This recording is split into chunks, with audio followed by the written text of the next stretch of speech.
You know, for every one video that I make about the cameras that I really love and really want to showcase, actually there are many more that never made it to the channel due to either a lack of time, lack of photos to show for it because, I don't know, maybe I didn't get the time to take it out much, or it's just that the timing, it never really worked out.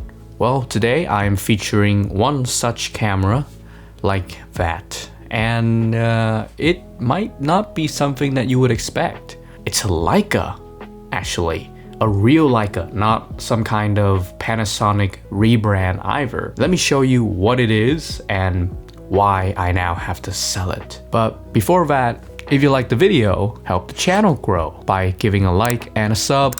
Alright, I won't tease you much anymore. This one is the Leica X Type 113. It is not a Panasonic rebrand like the Deluxe series, it's a genuine Leica. It's a part of the short-lived X series of cameras, which used APS-C size sensors actually. But it does look like a Leica Q from afar, right? With those sleek lines, squared edges, and a rangefinder design. But when you actually get a closer look to it, there's no EVF, and the Leica logo is on the grip side. That's weird. Nevertheless, it is no less of a charming look, with a very distinct user experience. Well, if you see the dual aperture and shutter speed dial, well, it's supposed to say f2.8, but I think the paint kind of chipped off, so now I have an f2.6 aperture on this dial for some reason. Anyways, you can leave the camera in auto mode, but if you want to appreciate that manual use, that manual mode shooting, the two dials really help to make for an interesting and unique user experience when you adjust it, quite unlike other brands where they would usually like assign the shutter and aperture functions to like the back dial or something like that. The sensor inside here is a 60 megapixel APS-C. It's the same one that is used on the Leica T, the first one. Another beautiful camera, but with its own set of flaws. They both borrow this sensor from Sony, and I think you can kind of see that in some of the color response, which, yeah, if you look at this kind of pessimistically, you could say that this is basically a rehoused mid-range Sony Nex camera with like a built-in prime lens. But the sensor itself is pretty solid, right? Giving good definition, it handles high ISO fairly well for its age, and 60 megapixels is still more than enough for posting onto like social media or online. And I think it's the included lens which makes this whole thing quite different. Leica gave this thing a 35mm full frame equivalent f1.7 lens. And it's certainly quite compact compared to the modern Leica L-mount lenses. The thing is, to get it to this size, Leica had to make some compromises. It's that f1.7 aperture. Technically, this should not be called a Summilux because I think that's reserved for Leica lenses with f1.4 or even wider apertures. They're kind of cheating with the naming here. But I digress. f1.7 will still give you really creamy, nice bokeh. The problem is, Leica says that this lens, in the macro distances, they're not as sharp as Leica wants it to be. And so they deliberately close down the aperture down to something like f2.8 automatically in the camera. And what's annoying is that the dial, the aperture dial, you set it at f1.7, but it does not matter. Once you take the picture and you focus at a close distance, the camera shows that it's something like f2.2 or 2.8. That's really frustrating because you have these really nice camera with the manual controls like this, encouraging you to sort of take control of your photography, right? But then when you actually set it at f1.7, and you take a picture, it constantly fights you and sets a different aperture. It feels like this camera is constantly just fighting the photographer.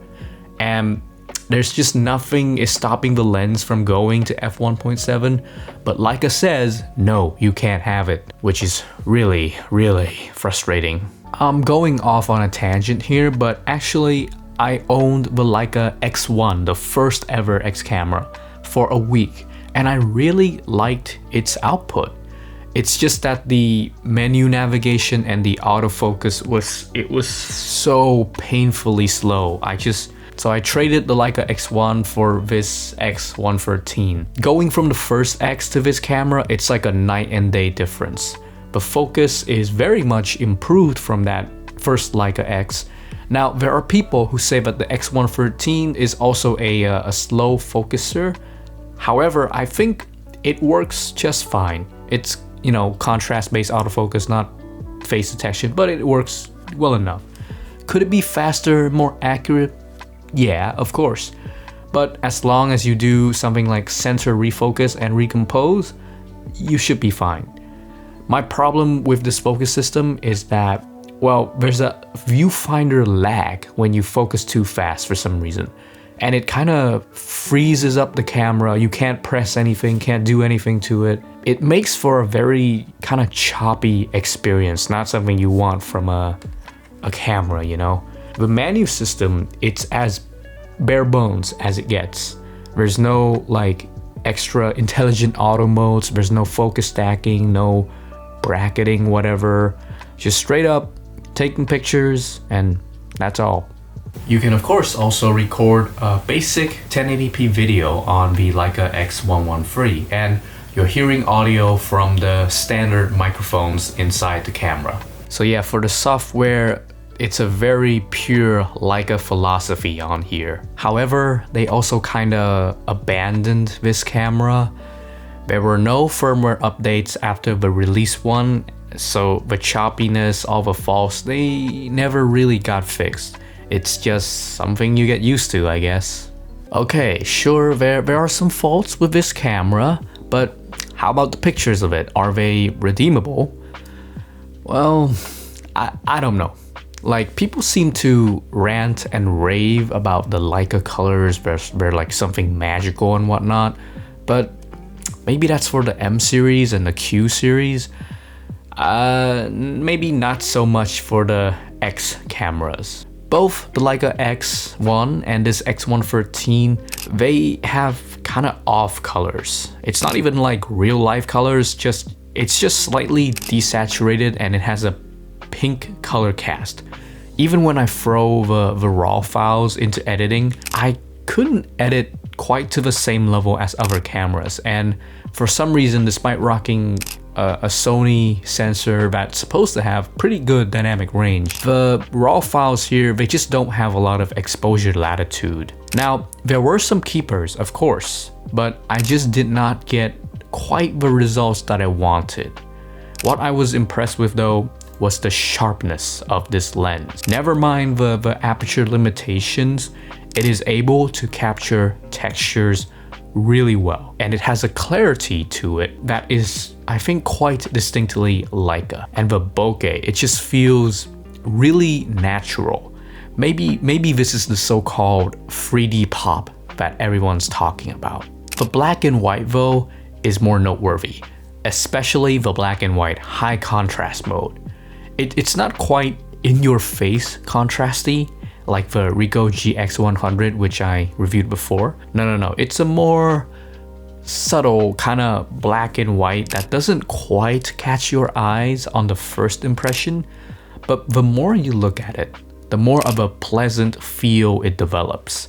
It's really strange, but I quite like it. I'm featuring this cat picture twice now, even if it's slightly out of focus, because it just looks so pleasing to me. The combination of the tones and the creamy bokeh, and at night the high ISO abilities are still quite solid, giving you quite pleasant grain that doesn't destroy the photo, giving it a somewhat vintage charm.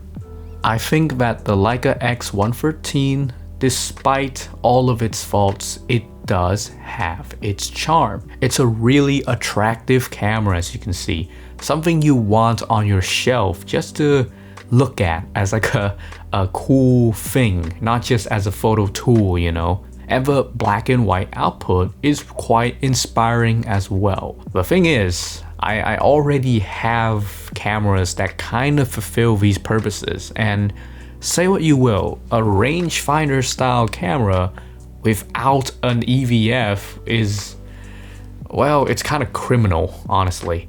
Especially because the X113's manual focus, it just does not have focus peaking.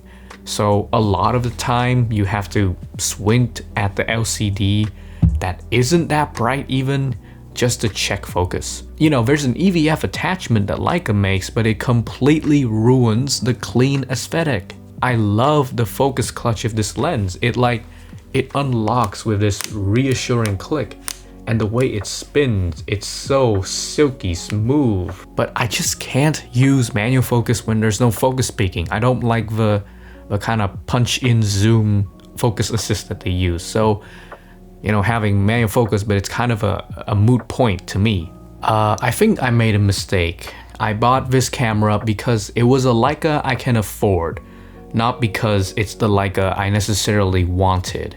And it's just got one too many quirks for me to really tolerate living with it. You can see that Leica definitely took in a lot of lessons that they learned from making this camera. They added in the EVF built into the camera, going to that full frame sensor, and fixing the weird aperture problems. Also got a ton more expensive though, so you know, you kind of pay the price. But for the X113, well, I'm gonna be selling this one off, unfortunately, to aim for like greener pastures. I'm thinking of the Leica Digilux 2, cause man, that thing looks even more beautiful, but we'll see about that.